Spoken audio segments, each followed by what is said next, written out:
This is the Russian Dynamite, Masha Slamovich. Becca here.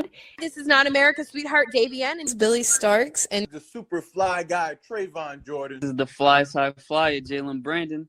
Hardcore Princess, Jules Malone. Hi there, this is the Bubblegum Princess, Alexia Nicole. This is the Brazilian Wonder Woman, Christy Jane. This is the baddest black belt, Chennai Kai. This is Kid Bandit. The smash hit Joel Bateman. This is Robin Renegade. Cody Hawk. Brutal Bob Evans. And you are listening to Wrestling with Entertainment, one of my favorite podcasts in the whole wide world. Hey, this is Roxxy, and you're listening to Wrestling with Entertainment.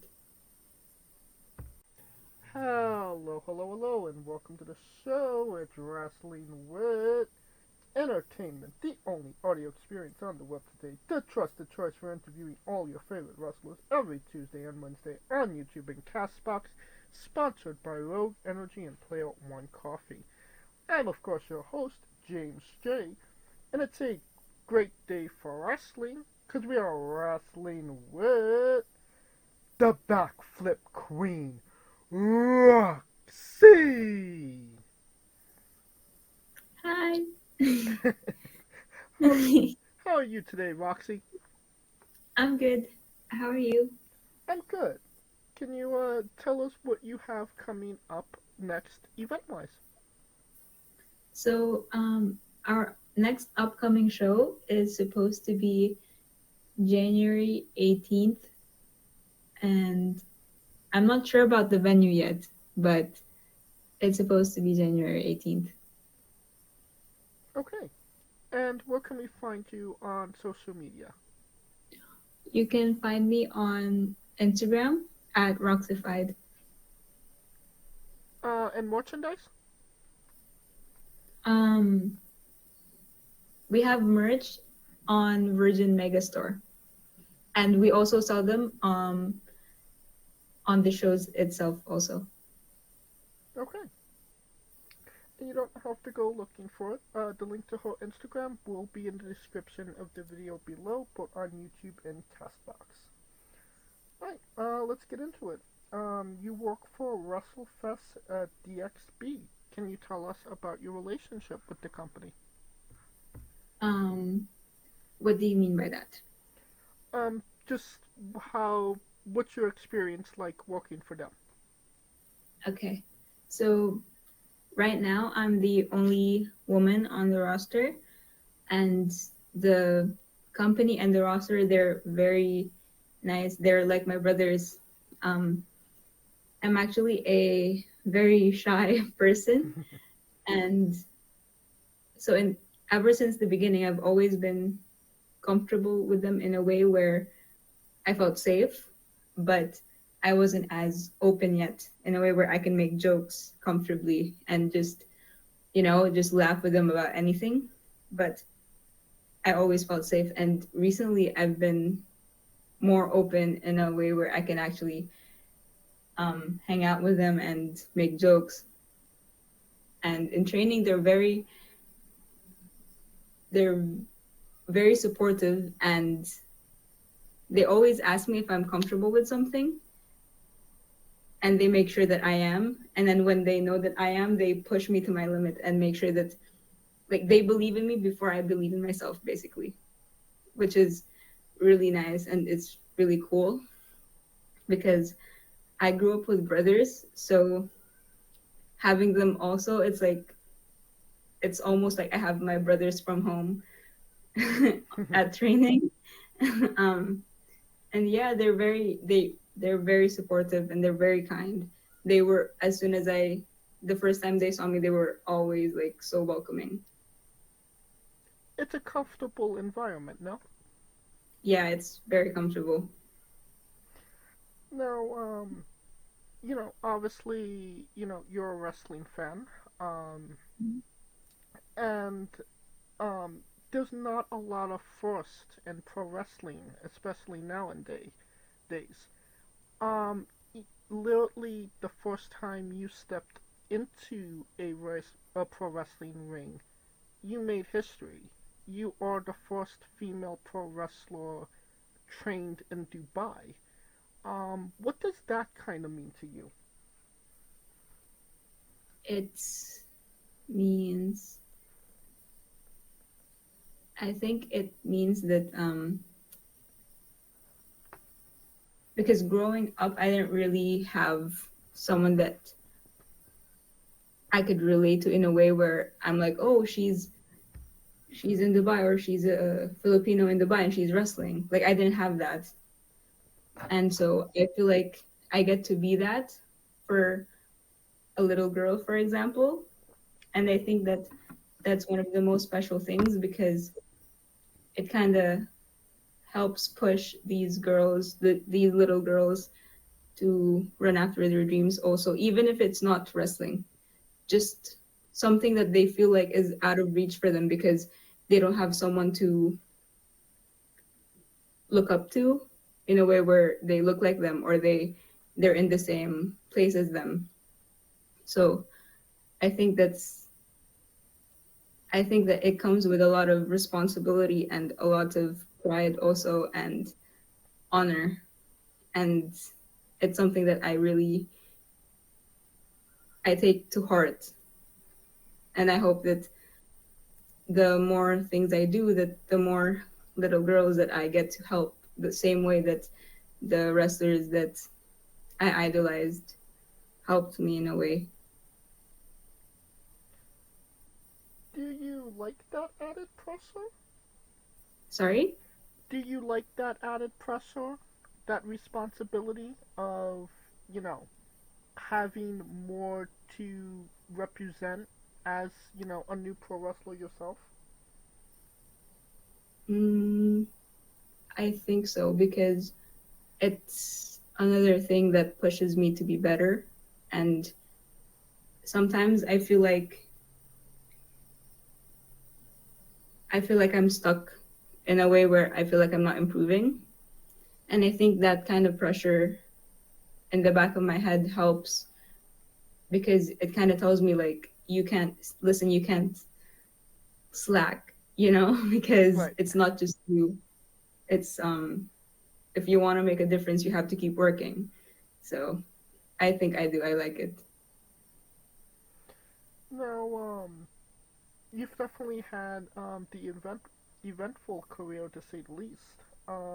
You've wrestled Nor Pheonix Diana, obviously a well-known, respected name on the independents in that territory. What was the experience like wrestling her? It was an honor wrestling her. Honestly, she's so sweet and she's so talented, and I think that my match with her, I learned so much. And after the match, she told me to, like, keep pushing, and that she told me that I had a lot of potential.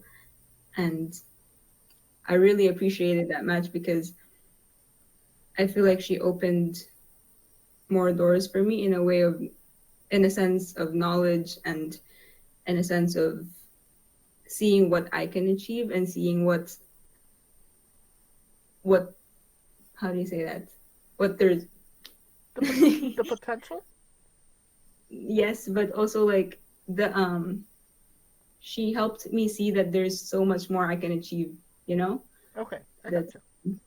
Yeah, right now I'm here, like, sometimes I'm scared, where I feel like, what if I don't achieve whatever I want to achieve, and I'm just stuck somewhere.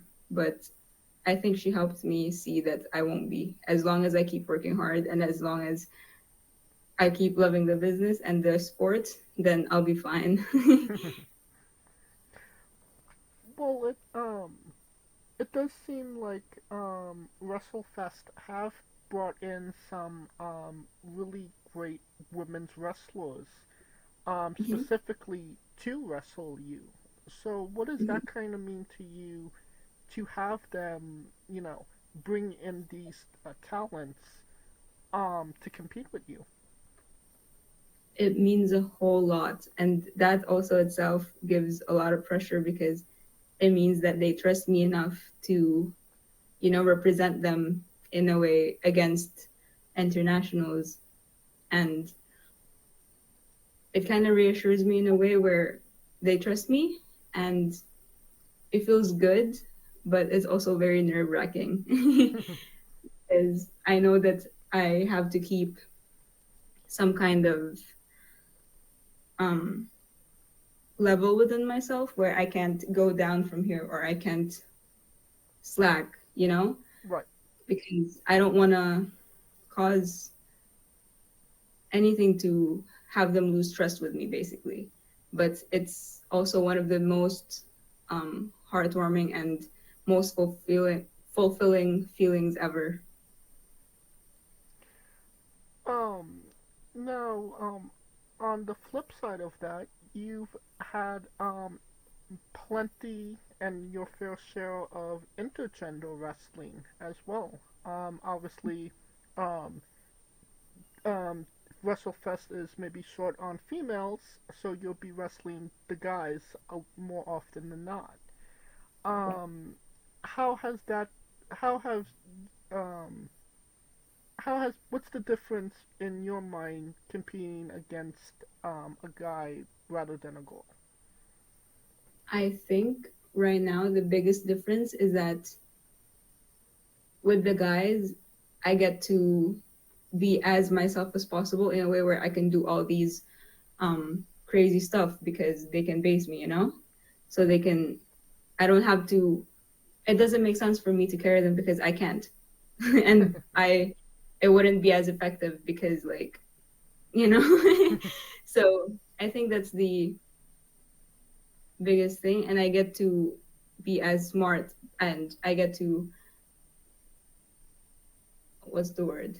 Like, maximize as much agility, as much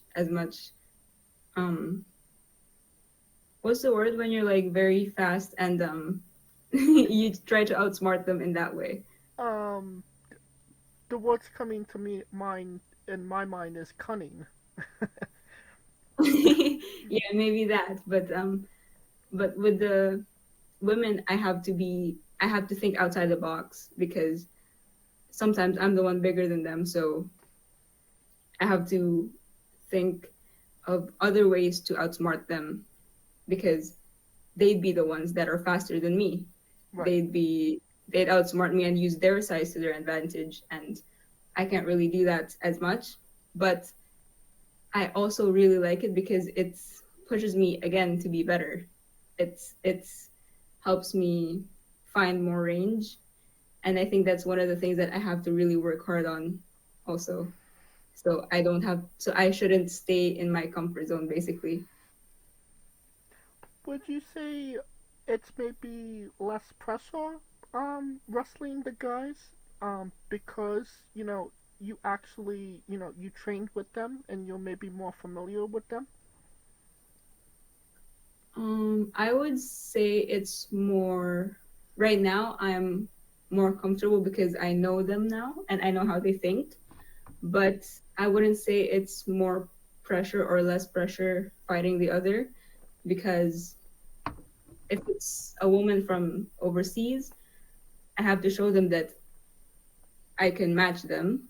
But if it's a guy, I also have to be able to show that I can match a guy, Right. you know? So I don't think it's about pressure. It's more on knowing how they think. I mean, there's not a lot to figure out with on the men's side of Wrestlefest. I mean, just give Kuya a bucket of chicken and he's good to go. Best friend for Yeah. life. Oh, if I ever wanted to tag with him, I know that I just have to bribe him with a bucket of chicken joy. Like, Kuya, I have the chicken. Come on, tag. Yeah, I'll pay for dinner. We'll get Jollibee on the way out.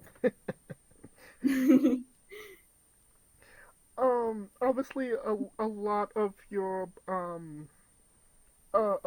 early time wrestling was primarily intergender with men. What was that experience like when you first stepped into a ring with another female wrestler? I believe it was maybe 8 months after you debuted. Daisy Jenkins, right? Yeah. So how does it feel to like fight men and then fight Daisy? yeah, how was that transition going from wrestling primarily men to your first match with a woman? I would say that Daisy definitely hit harder. I think it was more of a, like the thing that I said before, it was more of me having to think outside the box and to kind of cultivate more of my skills as someone to be bigger, because I'm a bit taller than her, but she is much stronger though. So I had to be creative in a way where I didn't have to be before, because everyone else used to always be taller than me, and so I would have the strategy down, you know? So Right. I had to change it up a lot fighting Daisy, and I think that was in a way kind of a culture shock, but it was a really nice culture shock also because it felt very special. Okay. Now, can you tell us about the rivalry you had with Alireza? Mm-hmm. I mean, he's much nicer now, but he used to be very mean. I don't know why. He just didn't like me, I guess. But I did beat him, so I put him in his place. There's that rivalry though, for me, I think helped me grow a lot because again, he pushed me to be better in a way where on paper it wouldn't make sense, you know, for Right. me to go up against him, but I did. And at some point beat him even. And he's one of those people that pushes you to figure out a way to be better, so that once you fight him again, if you lost beforehand, you'll know how to put him in his place. So I think that's one of the rivalries that really helped me grow and prepared me for the bigger matches that I had. No, obviously, you're a fan favorite, for obvious reasons. It seemed low key that the crowd was going more towards Ali during those matches. How how did you kind of feel about that? As obviously a face. I mean, I would say it would be surprising, but at the same time, I felt like they knew him more before they knew me, you know? So it would make sense. It made sense to me, but at the same time, it just made me want to do better. I think that was the biggest thing that I took away from fighting him, is that he pushes me to be better. So over that also, I'll keep working so that I get these guys on my side. Now, another name you competed against, Amelia, French Hope, WWE alumni. What was that experience like? Fighting Amale Amale. was Yep. yeah, I was very nervous. But she, again, I'm sorry if I keep repeating myself, but she also pushed me to be better. But because when I was fighting her, I was still very fairly new, and the fact that they would have me fight this woman who is incredible and she's insanely good and talented. First of all, I was very unsure of my skills, because I was like, am I going to be able to keep up with her? Am I, like, you know? Right. So fighting her was a big honor, big honor. And that match also taught me a lot. I think that was one of the matches. I think that was the match that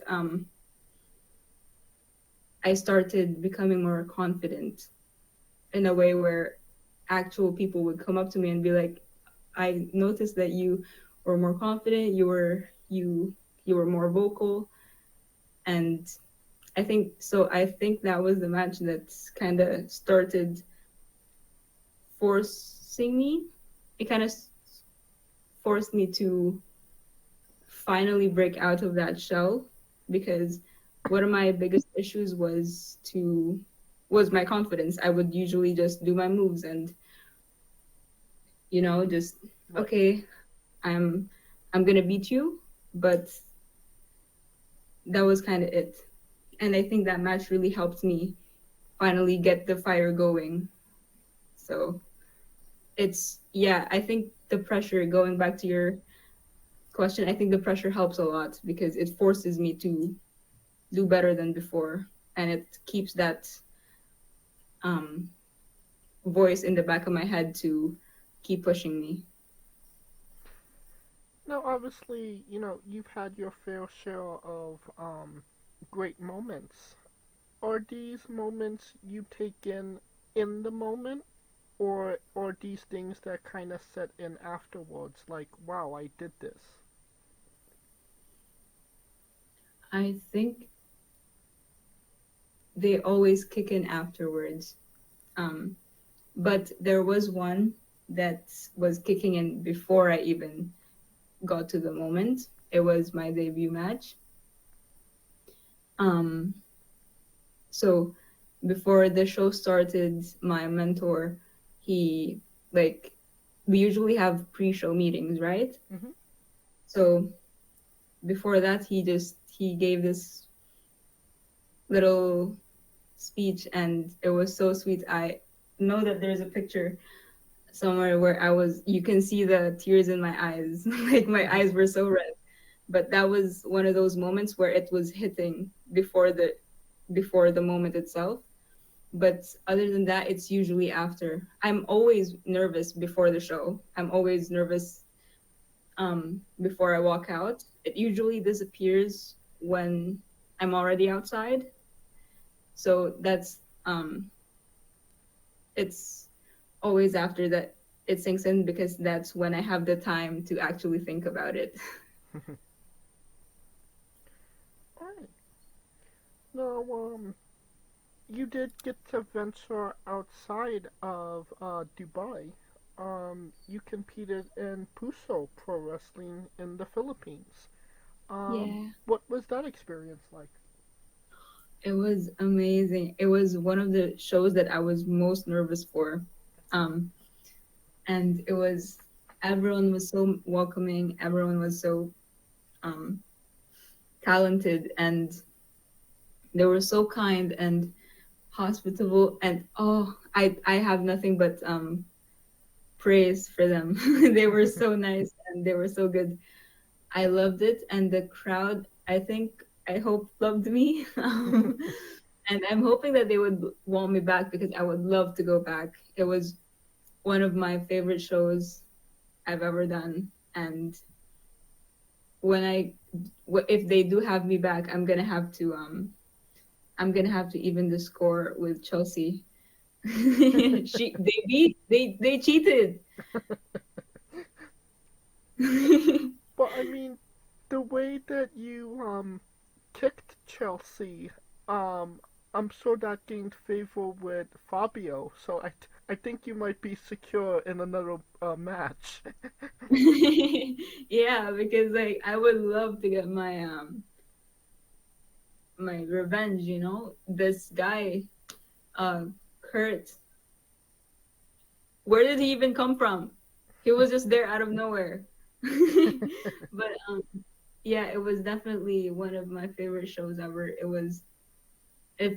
Because wrestling in the Philippines was always one of the biggest things on my bucket list. So the fact that I got to do that so early on in my career, because even now I would call myself to be new, you know, and I'm already going home to wrestle. Like, that's insane to me. And not everyone has that privilege. And I'm very, very grateful that, again, that these people trust me enough to represent WrestleFest overseas in my home country. Right. So I loved it. It was very special. And as we speak, Kuya is in line to get his paperwork done so he can travel back to Philippines. Yes, please. Oh, I would. Everyone was asking about him, saying that, oh, he was supposed to be here, blah, blah, blah. And I was like, yes, he was supposed to be here. We were giving him such a hard time for not being able to go. And we were telling him every time it comes up in a conversation, we tell him, next time you're coming, it's not a negotiation. Right. I do hope that he gets there sooner rather than later. It was a topic of discussion when I had him on. Yeah, I saw that you had Kuya and Alireza, right? Yep. And Yeah. I'm blanking on people's names now. It's okay.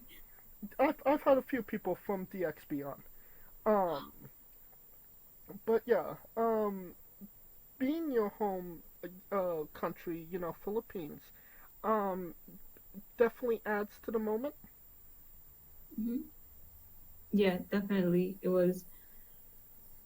I think it was also one of the shows that I was most nervous for before so I went to the Philippines with Shaheen, right? Mm-hmm. And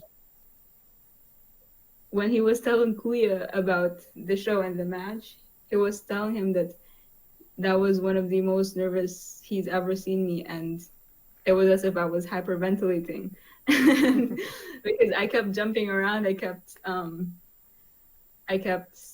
sighing, I kept, like, you know how it goes, but I was very, very nervous until I got out and I was able to scream it all out. So, but I think the fact that I was so nervous also helped me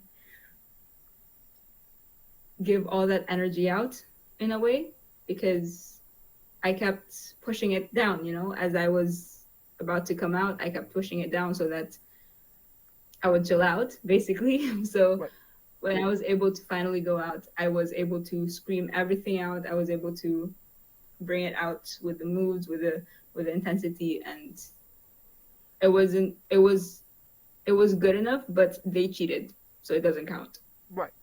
And I'm sure I'm sure you did enough to Chelsea for Fabio to say, I like this girl, we're gonna book her again. I hope so. And the name I was blanking on was the Hatchet Ramsey. Apologize if you're listening. Love you. Shout out to Ramsey.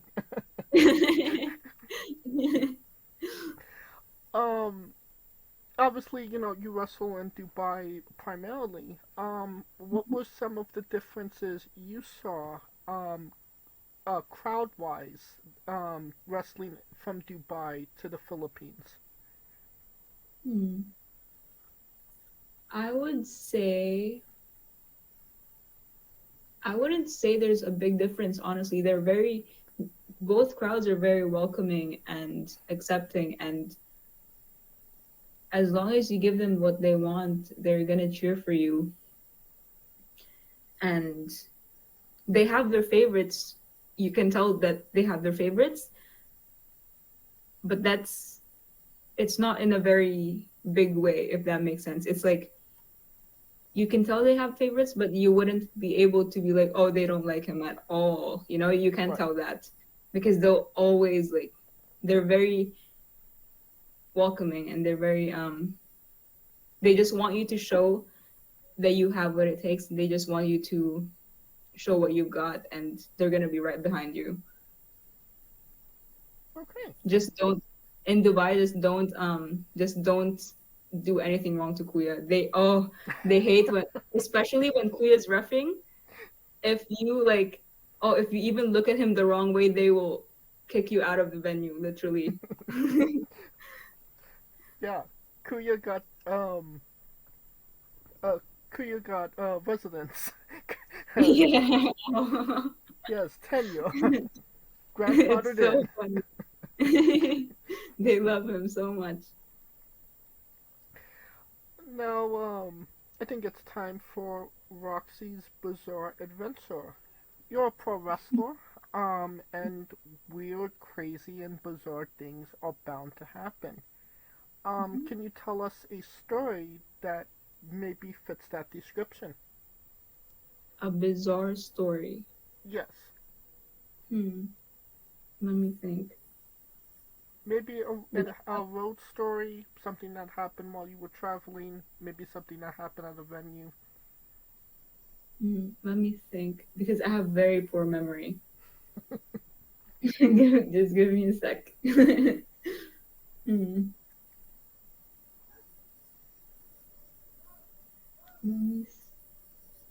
A bizarre thing that happened to me.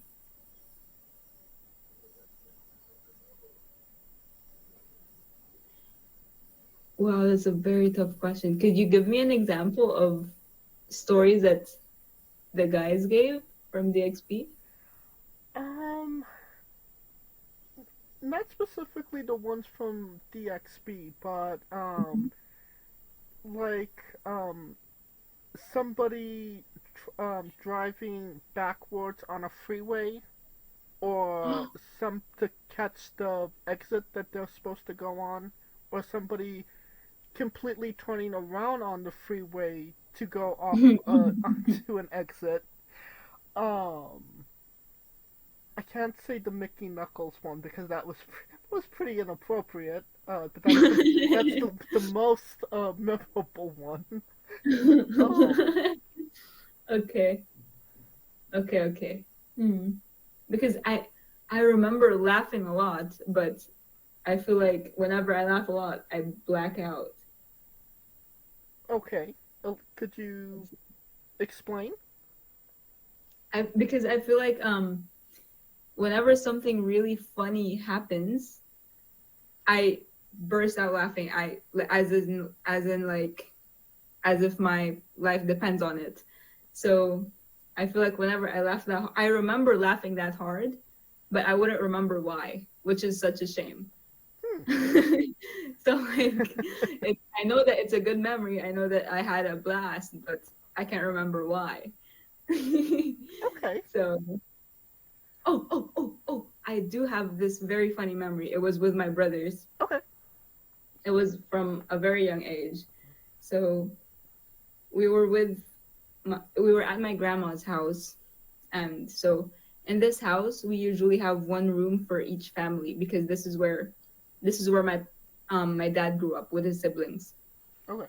So my second brother was asleep, and and me, my eldest brother, and my younger brother were all bored out of our minds. Our parents were somewhere. I don't know where they went, but they weren't there. My grandma, I think, was next door because next door was her sisters and brother. So my eldest brother, mind you, not even my younger brother, not even me, my eldest brother, he finds this water gun on top of the cabinet, and he's like, oh, okay. So he goes into the bathroom and comes back in, and he just shoots at my sleeping second brother. I'm like, oh my god, he was so mad at us. He was so mad.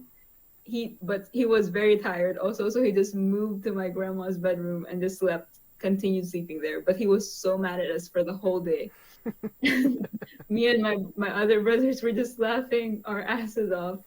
And, oh, it was so funny. But yeah. All right, good story.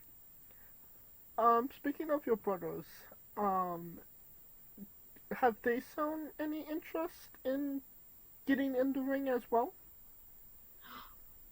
No, not at all. But my second brother, he was there in the Philippines at the show, and it was his very first wrestling show ever, and he's never been interested in wrestling, but he told me that it was really good and I did really good. And he's the brother that I fought a lot with growing up. So hearing him say that he was proud of me and that to him I did amazing was very weird to hear, but it was one of the best things I've ever heard.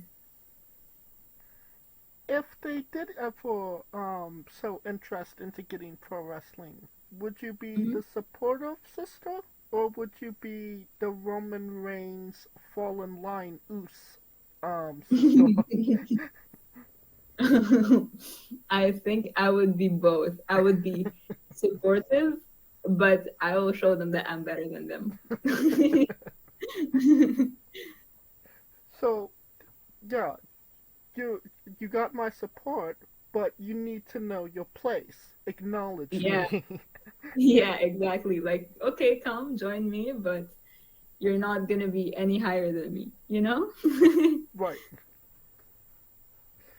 Now, one thing that always interests me is what people decide to wear inside the ring. Can you tell us about your ring gear, which is just, streetwear? Yeah. Okay. So, when I was about to debut, I had no idea what to wear. Zero clue. But then I realized, because I usually brainstormed with my mentor and some of the guys. And so it just, literally, it just popped up because, why can't I just dress like how I usually would, but in a exaggerated way? Because the pants I usually wear, I would wear them. But right now, my newest one is the black pants, the one that looks like Jeff Hardy's. Right. And the maroon long sleeve shirt and the mesh over it. I would usually wear the pants with just the shirts, and I don't usually wear makeup, so we added that, and then we added the mesh. So it's me, but it's exaggerated. So it just made sense because I love Lita, I love AJ Lee, I love Jeff. So why can't I just be inspired by them and add me into the mix in a way? And I think it also helps me with comfortability in a way, because it's something that I actually would wear, and I'm sure that in the future it's gonna change, it's gonna evolve in something, but right now this is what I feel comfort, and then it's I have so much to work with and I have so much to experiment with, and I love it. It also opens my eyes to new outfits, and so every time now that I, for example, want to go shopping for myself just to wear regularly, I end up shopping for wrestling. I'm like, oh, maybe I can wear this in the ring if I mix it with this. So it's just I want to be able to have fun with it. Plus, I think it's cheaper than, actual making ring gear as well. It is, and it's just, I think it's just, right now it's what suits me also, like my character. Right. And it's what works, and I love it, actually, honestly. And plus, continue. Sorry, I wanted to say that it makes me feel cool also. That's always a good thing as well. Yeah. and plus, lots and lots of pockets as well. Yes. So, if, for example, Chelsea Marie chooses to cheat again, I can put something in one of them. You'll never know. Exactly. I mean, you would always, I always imagined if Jeff Hardy was a heel that he would have, brass knuckles in, one of his pockets. But he never turned heel, so... Yeah, and the tied-up shirts in his back pocket, what is that for? You know? Someone just has to piss him off in the right way and he'll use it. Right. All right. Now can you tell us about the Between the Ropes documentary that you were a part of? Oh, yes, actually. Oh, I love that documentary so much. So I'm a filmmaking student at SAE. I'm actually in my final year. So in university we have 4 studios and a major project. Right now I'm in major project. But so the 4 studios are short film, music video, documentary, and a pilot episode. They're changing it now, but that's what it was when we were doing it. And I wasn't even in the studios yet, but when I found out that there was a documentary studio, I knew exactly what I wanted to do my documentary on. Like I didn't even think about it, to the point where I told my friends, I was like, oh, I want to do this for the documentary, blah blah blah blah. But then, like 2 trimesters after, someone else does a wrestling documentary, and I was so bummed, because the thing is that if someone already did something, it's the chances of you being picked are lower, because like how is it going to be different, Right. you know? Mm-hmm. But when I pitched it, I pitched with my heart, literally, and because the narratives of the documentaries were very different. The narrative of the first one, it was a very good documentary, but it was more expository. They were basically telling us that there's wrestling exists in Dubai, basically, and it was good because they widened our range with the audience. They helped us a lot. Wrestlefest DXB, I mean. But with my documentary, I wanted to show the heart and the hard work that comes into wrestling in Dubai, and that's what I pitched. And it's actually such a bit of a funny story, because during my pitch, I got like my throat knotted up, because tears were coming into my eyes while I was pitching. So in the middle of pitching, I turned around. I was like, "Give me a second," and my lecturer started laughing. And so, as soon as I finished my pitch, one of my teammates looked at me and he was like, "You're gonna get it." And so I did get it, and it was very special to me, because it's just the whole point of me wanting to make this documentary was because I wanted to show, first of all, people who don't understand wrestling, like people who say like, oh, why do you even watch it? It's so pointless, blah, blah, blah. I wanted to show them like, this is how much we care about it. This is how we feel. You as a person have a dream, and we feel exactly the same way for wrestling. It's just because you don't understand it doesn't mean it's not real, you know? Right. And then for the wrestling fans, I wanted them to feel like they weren't alone, because growing up and watching wrestling, I felt very alone. I felt like I couldn't talk about it to anyone. So I wanted them to know that they weren't alone. That they have all these people that feel the same way about wrestling, the same way as they do. So that documentary is very special to me, even though I know that there's a lot of things that we could have improved, but it's my favorite project I worked on ever. What could have been approved? Yeah. Oh my God, I love it. Was there anything during the documentary? Because obviously you're talking to, everybody in the company. Was there anything that you didn't expect, or something that surprised you?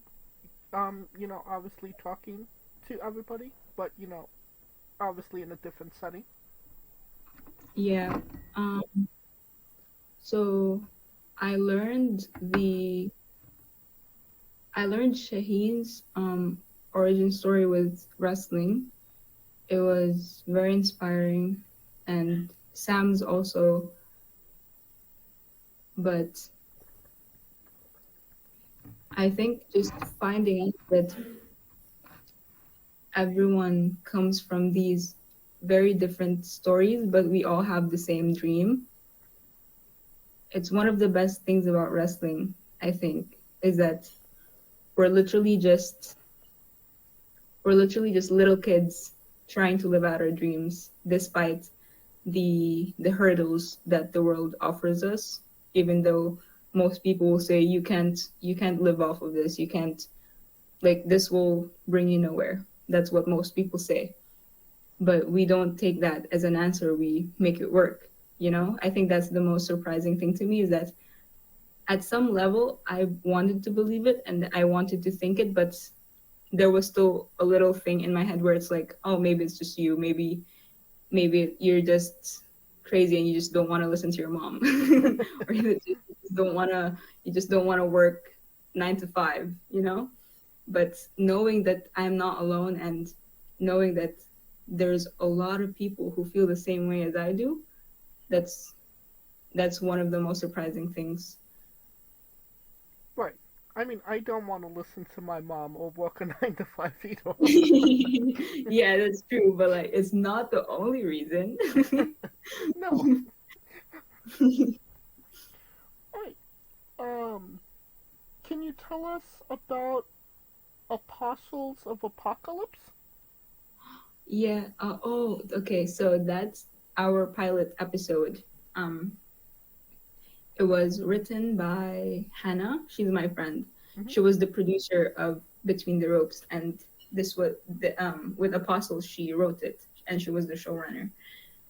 For this project, it was a project I was the producer and first AD, and it was one of the most stressful things I ever worked on, because producing wasn't as hard as I expected it to be. It was actually fine. It was first ADing that I didn't like, because it forces you to be mad at everyone.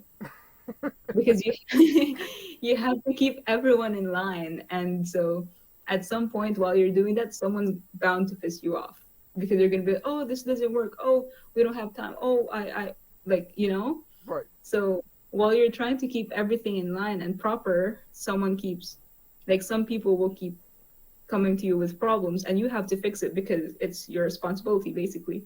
So it was fun, but I'm just, I'm kind of happy that it was over with. But it was very fun because it was also the first project I worked on with professional actors. So it was quite an experience. But yeah, it was very stressful. Well, you mentioned, you had to do, a documentary, a short film, pilot, music video. Obviously, you're in school for that. What is your passion? What do you lean more towards? What do you want to do? In filmmaking? Yeah. Or overall? Okay. Overall, I want to be an editor. And yeah, so under that, I'm also interested in videography, cinematography, and the thing is, I like directing, but I have issues with authority. Like, I'm not as authoritative as I would wish I was. But right now, with the current project, I'm directing and I wrote the thing, but my main thing is video editing, and I actually help out a lot with video editing and videos with Wrestlefest, whether it's promos or segments. It's very fun. Well, as somebody that edits regularly, it's not my favorite thing in the world. But I'm assuming Kuya must really appreciate you editing things, because he probably does that as well. Yeah, him and Shaheen used to do everything, literally, and now we're starting to delegate a lot more and get more people on board, and I think that our most previous show really forced us to broaden our teamwork, and I think it was very good for us, because it taught us a lot, and it opened our eyes with a lot of things with production. Yeah, and it gave Kuya a chance to breathe. Yes, yes. Everyone was so stressed out. It was one of those moments where everyone's texting in the group chat at like 3 a.m. I think that adds to, just the overall product because, obviously, wrestlers wrestle, but like in America, like the wrestlers only wrestle. Like they don't do other things when it comes to the other aspects of pro wrestling, which obviously there's a lot of it. So to see, everybody working together, it shows you how much love you guys have for Wrestlefest that you put into it. Yeah, definitely. That was one of the things that I wanted to be able to show in the documentary, actually. We touched on it a bit, but we weren't able to go into detail. But that's one of the things that people don't understand is I feel like they think that we just wrestle and that's it. But no, everything is up to the wrestlers. And if we don't work together, nothing's going to work properly, Right. That being said, I think it's time for the colossal question. Let's say they're making a movie about you. Every movie has a soundtrack. What would be the first 3 songs on your movie soundtrack? The first 3 songs. That's a good question. Okay. Let's see. I would say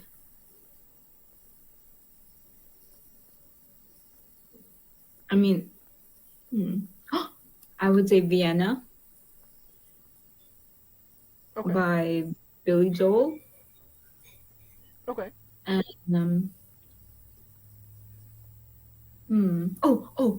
and what was it? I think it's called No Parallels. No Parallels by Hands Like Houses. It's one of my favorite songs in the world. It's by the same band as my themes. Okay. It's so you have to listen to it if you haven't.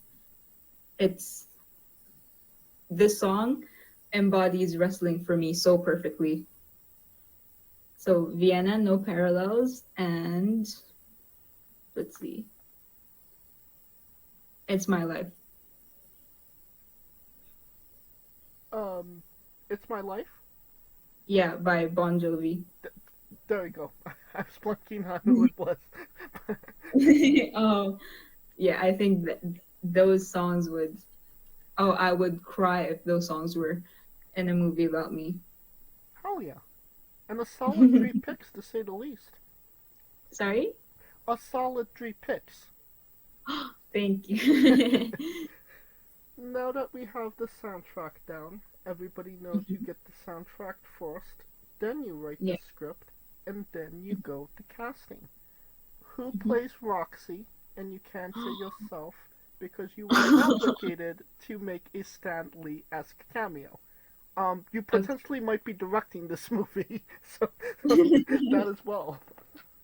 Okay. Oh, that's a really cool question because I have favorite actors, but I have to think who would fit it perfectly.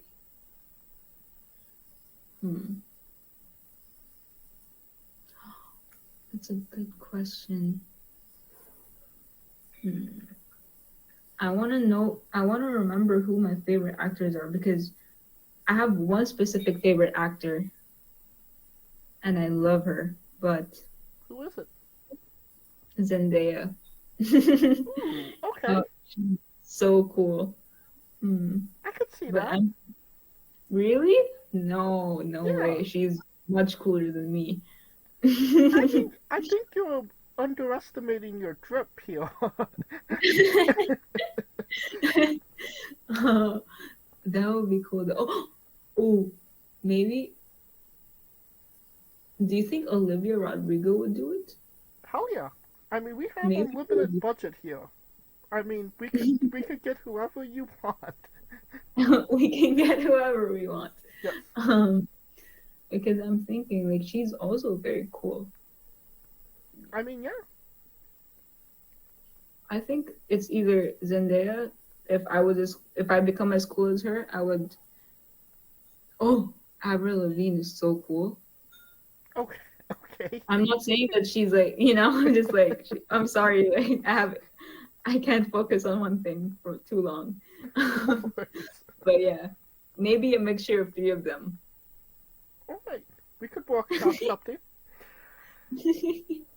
Now, every movie has a supporting cast. Who would be three people significant to you in your story that would be in your movie, and who would play them? Okay. Right now, okay. Can my parents be counted as one? Yes, we could count them as one. Okay. Okay, I might have to say four then. It's fine. I'm so sorry. I limited I'm to like, three, but you could say as many as you'd like. I'm like ruining the game. I'm sorry. Okay, so my parents. Okay. My eldest brother, because he was one of the first people I told about wanting to wrestle.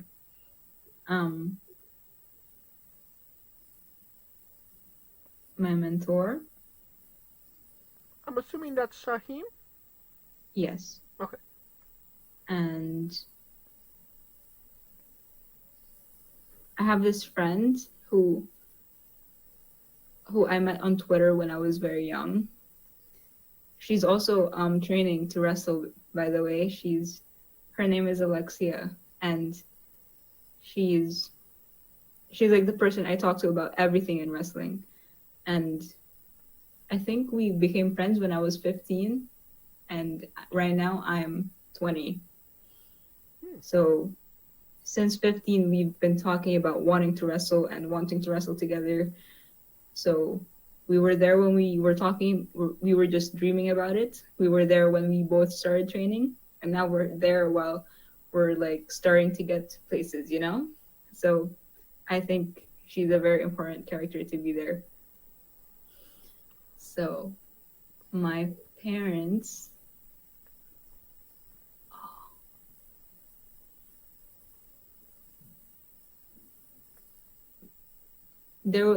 This person isn't an actor, but I saw this guy, and he's a jiu-jitsu coach, I think. Okay. I used to go to this jiu-jitsu gym. I didn't train. I would be there for a friend, but he reminded me of my dad so much. So I think he would he would be great. Okay. My mom loves I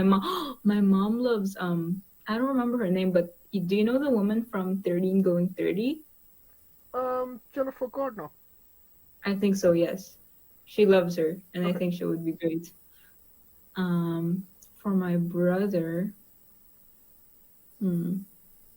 my brother is very childish in a positive way. So I need to think of someone who's like that. Okay, I'm very bad at this. But for my friend Alexia though, I think do you know Chandler Kinney? Yes. It sounds familiar. I think she would play my friend Alexia very well. Okay. She's very pretty and kind and talented. But I'm not sure about Shaheen and my brother. I'm sorry. I mean, I feel like Shaheem is low-key could play himself. Yeah. And we can leave your brother up to casting. Yeah, they'll figure it out. It's fine. They got it. Alexia, would I know her ring name? Oh, she hasn't debuted yet, but okay. Let me check out her wrestling school. It's in Texas. And I followed them. I just have to remember the name. Hold on. Let's see. This is really interesting now. What Yeah, what school in Texas? It's Houston Pro Wrestling Academy. Okay. Yeah, it's so exciting. We always talk about wrestling together one day and wrestling against each other. We're very ambitious in a way where we want to be the next Bailey and Sasha after Roxanne and Cora. And I mean, low-key, Texas has a really great women's wrestling scene. So, I Yeah. mean, she's in good hands. Yes, definitely. I'm so excited for her debut. I hope she debuts soon because she's been very busy with university. So, Right, okay. like you were saying, she's training at Houston, in Houston? Yes. It's interesting, it's a small world, because I literally earlier today interviewed somebody in Texas as well. Really? That's so cool. Yeah, small world. Yeah, definitely. But this movie that we got in the works, it's sounding like a great one, a blockbuster to say the least. And you could pre-order the tickets now. Definitely. Now onto a controversial subject. Pineapple on pizza. What's your stance? I love it. I'm sorry, but if you don't like it, you need to grow up a bit. Ooh, okay. So we're spicy about it. Yeah, just like it's very good to me. Alright, well, Roxy turned heel on some of our viewers. Yes. Oh, that would be a very funny thing. Imagine someone just walks up to me and is like, "I don't like pineapple pizza," and that's when I turn heel. Oh, sounds like cinema. I feel like that's not as controversial, but like if you tell like Kuya you like KFC more than Jollibee, then that's like nuclear heat. He would disown me probably. Right. The crowd as well. Yeah. Honestly, if I told him that I liked KFC more, he would probably turn heel on me. Oh no, you turned heel on him. Because the crowd's going with him.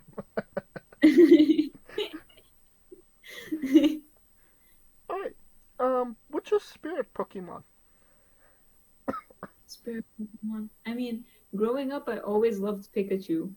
I was obsessed with Pikachu. But that's probably like a very common thing to say for a kid, but I was obsessed with him. I remember when I was younger, my cousins and I would play pretend as Pokemons. And if someone chooses Pikachu, because everyone knows I will choose Pikachu, if someone else chooses Pikachu, I would get so mad and I will not play with them. Alright. Okay. Now, weirdest question you'll be asked on a wrestling interview, hopefully. Mm-hmm. Would you ever consider wrestling a Rock?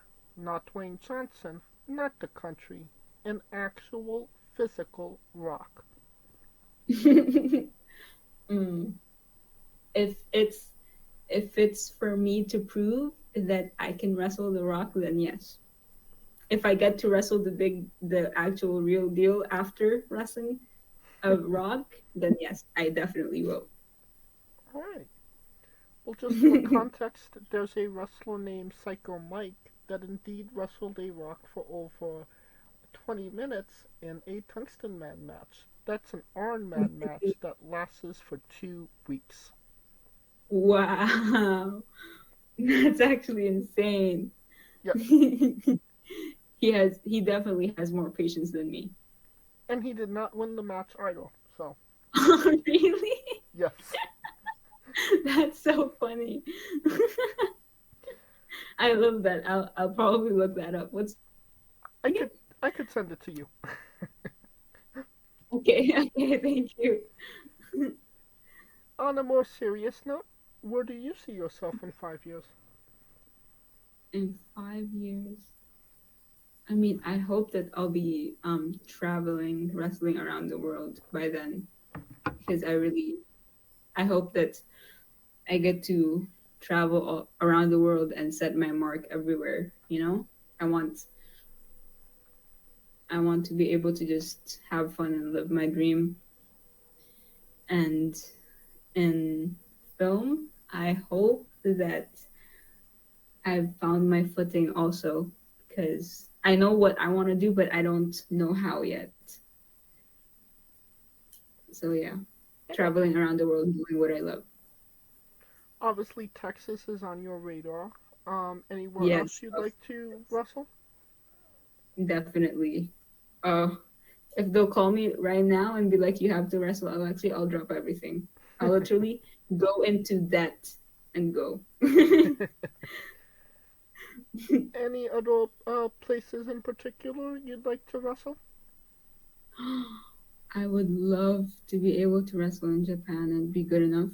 I would love to wrestle in Singapore. I would love to wrestle again in the Philippines, in Germany, UK, Shanghai, literally everywhere. Like, these are the main ones. The US, these are the main ones, but anywhere that would have me, it would be my honor. Well, I mean, you mentioned Singapore, and the first and only name that comes to mind is one Alexis freaking Lee. Oh, she's so cool. Oh yeah. I would love to wrestle her. I hope she would love to wrestle me too. She loves wrestling new people, so I'm definitely sure that she's got her eyes on you. Hopefully, I'll up my game even more. And if not, I'll tip her off. I've interviewed her before. I've actually I spoke to her briefly a little bit, and she's so sweet. Oh yes. But yeah, I would love to wrestle her. I would love to. Whenever I think about traveling and just wrestling overseas, it literally feels like I'm floating, because it's all I want to do. I got a taste of it when I went to the Philippines, and I didn't want it to end. It was so much fun. Now, what is a match people should go out of their way to see that best shows off what you are all about as a pro wrestler?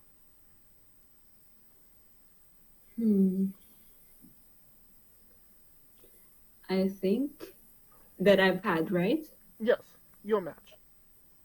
Okay. I think one that I'm proudest of yet is my match at Luchafest. Because Luchafest, or the one in the most recent one, because it's even the Philippines one also. It's the 3 most recent ones, because these are the matches that people are like, you've really gotten out of your shell. And these are the matches that have had people come up to me and say that to me. And it's also the matches that I felt it in a way, where I was more confident, and I feel like there is more fire in me now, and I'm not as shy to show it. Okay. And the match in the Philippines was against Chelsea, correct? Yes. Who was the match at the Lucha Fest? It was against Lady Apache and Lolita. Okay. And I was in a tag team with Lady, and we were against Lolita and what was his name right now? I'm sorry. Alright. I don't remember the name. Hold on. No worries. Can we find these matches on YouTube? It was I'm not sure actually, but they had videos of the show, but I'm not sure if they shared any of them. But the one with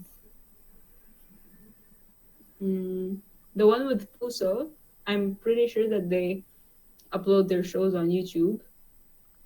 I believe so. And yeah, and for the most recent one that we had with Wrestlefest, I think will be uploaded on YouTube as well. Okay. And if those matches are indeed on YouTube, I will grab a link to them and I will put them in the description of the video below, both on YouTube and Castbox for anybody that hasn't seen them, wants to see them, wants to re-see them after this interview. Thank you so much. And so, I would. Yep. Oh yeah, definitely. I was just gonna say if you could, I would love for people to see my documentary also. Where can we find the documentary? We're gonna be sharing it publicly on YouTube soon. It's just that for film festivals, they have a requirement that we can't release the whole thing yet until we have the event. Okay. When it is available on YouTube, whether it's before this interview comes out or after this interview comes out, I will absolutely update the video with the link to the documentary. Thank you so much. Absolutely. And since we are nearing the conclusion of this interview, we are wrestling with the 8 questions of doom.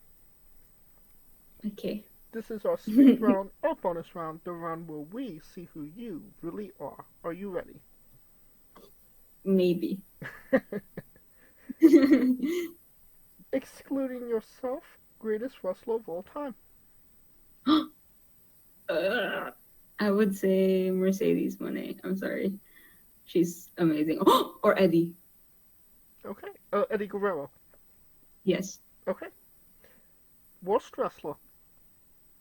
Worst wrestler? Yes. Who's mean to me?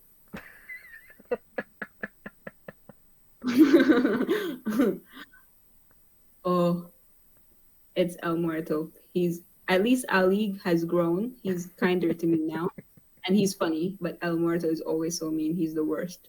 Okay, so El Muerto is the worst. You're main eventing WrestleMania for the World Championship. Who is your opponent?